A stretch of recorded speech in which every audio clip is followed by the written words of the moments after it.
And at the very moment that the United Nations Security Council was meeting to stand up for Ukraine's sovereignty, to stave off invasion, Putin declared his war.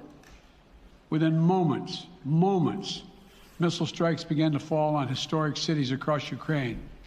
Then came the air raids, followed by tanks and troops rolling in. We've been transparent with the world. We've shared declassified evidence about Russia's plans and cyber attacks and false pretexts so that there could be no confusion or cover-up about what Putin was doing. Putin is the aggressor. Putin chose this war, and now he and his country will bear the consequences. Today, I'm authorizing additional strong sanctions and new limitations on what can be exported to Russia. This is going to impose severe cost on the Russian economy, both immediately and over time. We have purposely designed these sanctions to maximize the long-term impact on Russia and to minimize the impact on the United States and our allies. I want to be clear, the United States is not doing this alone. For months, we've been building a coalition of partners representing well more than half the global economy. 27 members of the European Union, including France, Germany, Italy, as well as the United Kingdom, Canada, Japan, Australia, New Zealand, and many others, to amplify the joint impact of our response. I just spoke with the G7 leaders this morning, and we're in full and total agreement. We will limit Russia's ability to do business in dollars, euros, pounds, and yen to be part of the global economy. We'll limit their ability to do that. We're going to stunt the ability to finance and grow the Russian military. We're going to impose and we're going to impair their ability to compete in high-tech 21st century economy. We've already seen the impact of our actions on Russia's currency and the ruble, which early today hit its weakest level ever in history. The Russia stock market plunged today.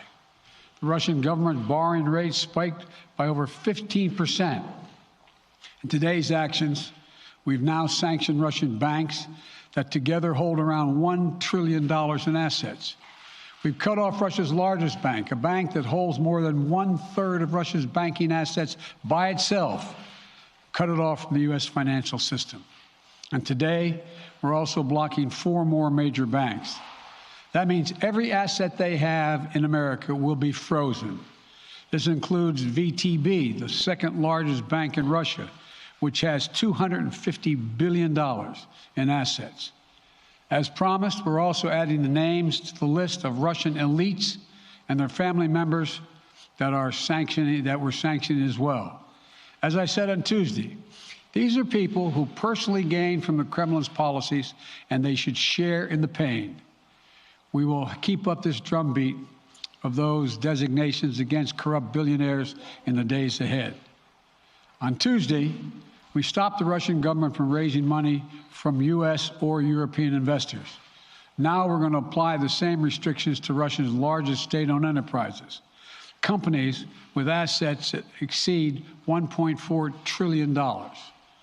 Some of the most powerful impacts of our actions will come over time as we squeeze Russia's access to finances and technology for strategic sectors of its economy and degrade its industrial capacity for years to come.